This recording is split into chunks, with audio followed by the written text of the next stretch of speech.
Baik, kita lanjut, menghitung nilai B-nya. Tadi udah diketahui nilai A-nya 29,871. Kemudian nilai B-nya adalah N dikali sigma XY, N-nya 10, sigma XY-nya 53.825 dikurang sigma X-nya 675, sigma Y-nya 785. Kemudian dibagi 10 N 10, sigma X kuadratnya 46.725 dikurang sigma Y-nya adalah 675 kuadrat, maka hasilnya 0,720. Nah, bisa kalian gunakan kalkulator kalian untuk memastikan jawaban. Sehingga diperoleh nilai persamaan regresinya, tadi kita ketahui A-nya adalah 29,871, sini konstantanya, kemudian B-nya adalah 0,720X, berarti nilai persamaan regresinya adalah Y sama dengan 29,871 tambah 0,720X.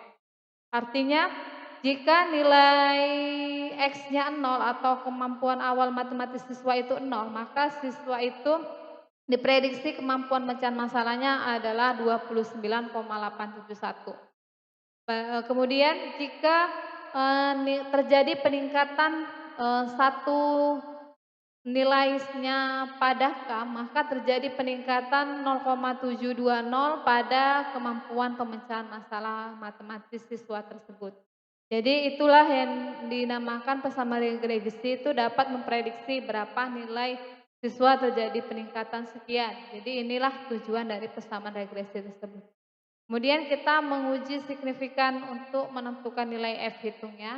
Yang pertama menghitung jumlah kuadrat XY dengan rumus JK XY sama dengan sigma XY dikurang sigma X kali sigma Y per N.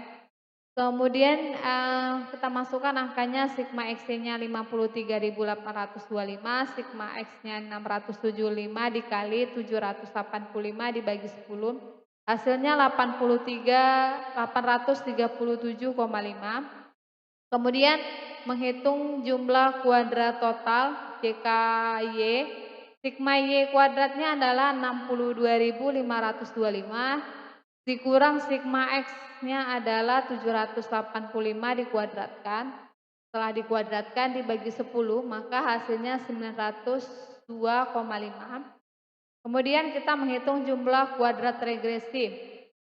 Rumusnya JK regresi sama dengan B, B-nya adalah 0,720 dikali jika XY tadi kita adalah 803,75, kita lihat di sini 837,5, kita kurangkan hasilnya kita kalikan hasilnya 603. Kemudian menghitung jumlah kuadrat residu. Kita rumusnya JKY, JK-nya adalah 902,5, JK regresinya adalah 603. Hasilnya adalah 299,5. Kemudian kita bagikan hasilnya di sini F hitungnya adalah JK regresi per K, K-nya adalah variabel bebasnya. Berarti bentar ya.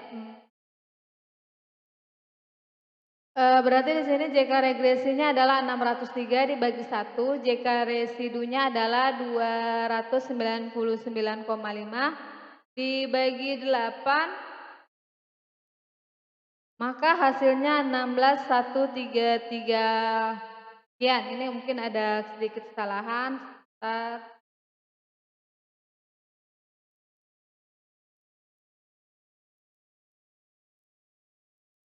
16,107. Oke, itu nilai dari F hitung kita. Tadi ada kesalahan sedikit dalam menulis. Kemudian kita membandingkan F hitung dengan F tabel.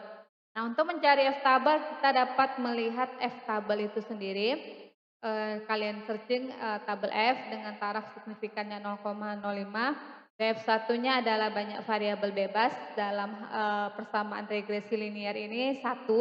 DF2 kita banyak responden kita 10, variabel bebas kita 1, kurang 1 jadi 8. Berarti nilai F tabelnya 5,318. Nah, Kalau kalian tidak dapat melihat tabel tabel F-nya, kita bisa menggunakan Excel dengan F sama dengan FINV. Kalian buka kurung, kita lihat apa tulisan yang ada di layar laptop kalian. Di sini punya saya probability, karena di sini koma, punya saya koma, maka di sini saya buat 0,05, koma, 1, koma, 8, kurung, baru enter. Maka 5,3176. Makanya tadi saya buat 5138. Nah, mungkin kalau punya kalian yang nanti tulisannya FINV-nya itu di sininya kan biasanya koma. Kalau punya kalian di sini titik koma berarti 0,05 titik koma 1 titik koma 8 tutup kurung. Jadi perhatikan kembali apa yang ada di laptop kalian.